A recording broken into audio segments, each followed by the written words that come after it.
Hey everybody, welcome to your weekly forecast for Monday, May 9th through Sunday, May 15th.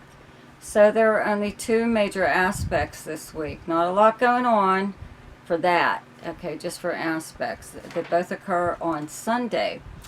But in the meantime, on Tuesday, May 10th, Jupiter does move into Aries. Check out my video on Jupiter and Aries for all signs. But I believe I may be doing a couple shorts, you know, the little, I forget what, they're like a minute long or something like that, on this. And a couple other things. But anyways, Mercury also turns retrograde on the 10th in Gemini. On Sunday, May 15th, okay, the aspects are the Sun in Taurus squares Saturn in Aquarius, and the Sun in Taurus sextiles Neptune in Pisces. Okay, so I'd like to thank my subscribers for your continued support.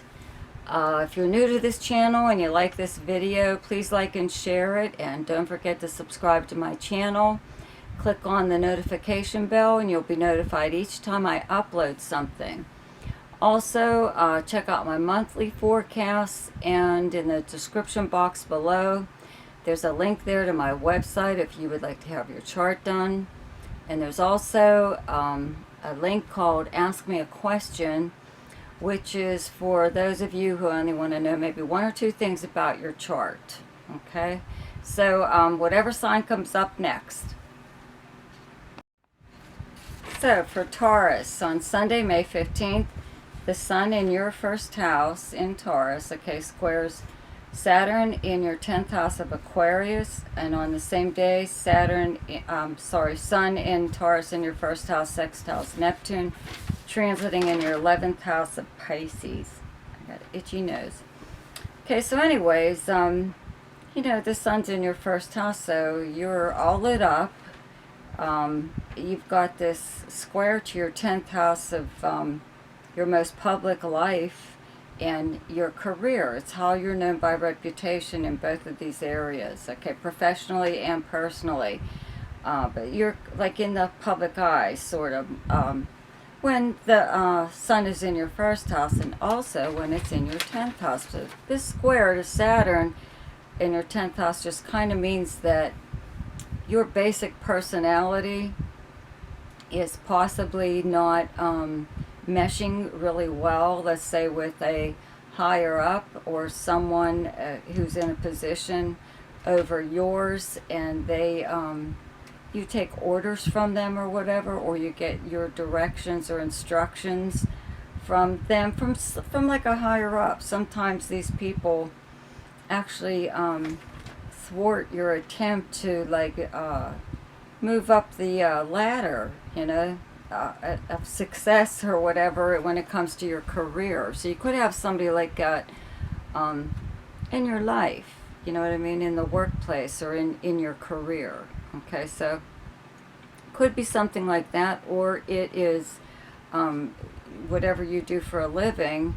Even if you're retired, okay, there's still something that you do, even if it's a pension or Social Security or something or other that brings in an income, okay? So something is getting in the way of you, like preventing you from being your true self, more or less, okay? You have to, seems like, always be careful what you say, what you do, blah, blah, blah. And it's all like based on, you know, it's all either work related or based on your personal reputation, and you're tired of it, more or less. You know, you have the planet Uranus in your first house, so this is going to make you very impulsive, kind of, you know, very different. Your tastes are changing. You may have started have dressing what's a little weird or wild or whatever that is for you.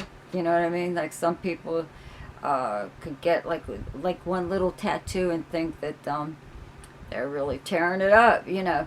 But that's your idea of wild. So it depends on what you feel, okay, not necessarily other people. Now with this sextile to Neptune in your 11th house of your friends and acquaintances and any organization that you belong to, but it's like your group of friends, your peer group, stuff like that. It's your most sociable house. It's socializing in person and also on social media. So all of this stuff about in regards to your career and possibly the kind of work that you do, or an actual person, like uh, preventing you from being like yourself, true self. This is like the exact opposite when it comes to your friends. So they're kind of like validating you in a way. And this is all occurring in the same day. Okay, so whatever may be going on with your job or your personal reputation, it's made up for by like your friends or an organization that you belong to that makes you feel more wanted, or more your ability to like let your hair down and be yourself. Okay, for Scorpio, on Sunday, May 15th, the Sun in Taurus in your 7th house squares Saturn, transiting in your 4th house of Aquarius. And on the same day, the Sun in your 7th house of Taurus sextiles Neptune, transiting in your 5th house of Pisces. So, Taurus is your opposite sign. These planets being in the 7th house of close relationships and partnerships is directly across from your 1st house of Scorpio. So around this time, especially with the Sun here, your focus would turn to this area anyway. It does about the same time every year, and it's in regards to like the first thing, the square to Saturn in your 4th house of your home, your family, your past, your personal life, where you actually physically live. So some kind of close relationship that you're having could be interfering with your family life in a way. Maybe your family hasn't met this person yet. Excuse me. And you feel that they're not going to like them anyways because they've already decided that, without even meeting them, giving them a chance of some kind. Or there's something about your home life or even your personal life that you feel is preventing you from really putting 100%, let's say, into a relationship, a partnership, either business, romantic, or close friend.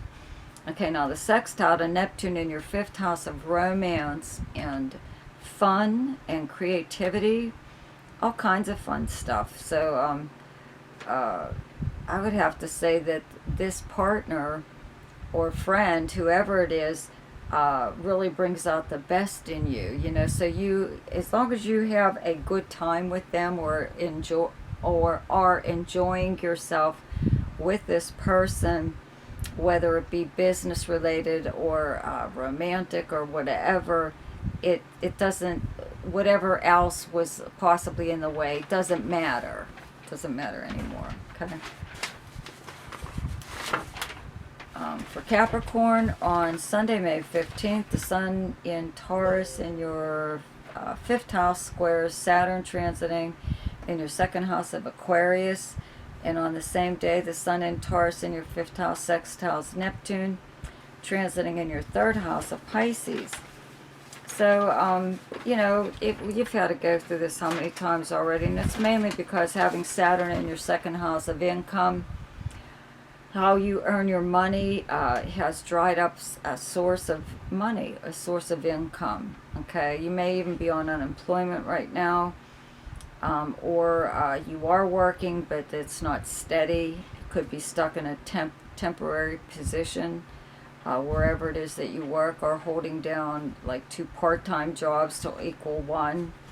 Something like that, really jumping through hoops, let's put it that way, just to, get some money coming in here.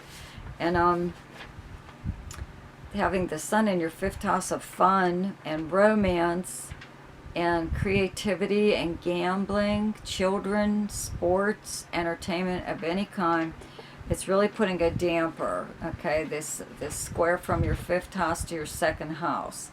You don't have the money to do quite a lot of things that you would like to do. So that's something that is really making itself well known to you anyways right now. But on the same day, You have the sun in your 5th house in Taurus, sextiles Neptune in your 3rd house of Pisces. So I believe that whatever you are, whoever you're involved with as far as your 5th house goes, whether it's romantic, creative, or just for fun, a friend for fun or something, will find some way, some very inexpensive way to have a good time, to spend time with you, even in your own neighborhood, in your own area, doing something that is even something like, you know, riding bikes, you know, on a bike trail, or hiking or walking or something. These things are free, right? And they're good for you too. So something like that, or taking up some kind of sport, you know, that really doesn't drain your bank account. So for Aries, on Sunday, May 15th, the sun in Taurus in your 2nd house squares Saturn transiting in your 11th house of Aquarius, and on the same day, the sun in Taurus in your 2nd house sextiles Neptune transiting in your 12th house of Pisces.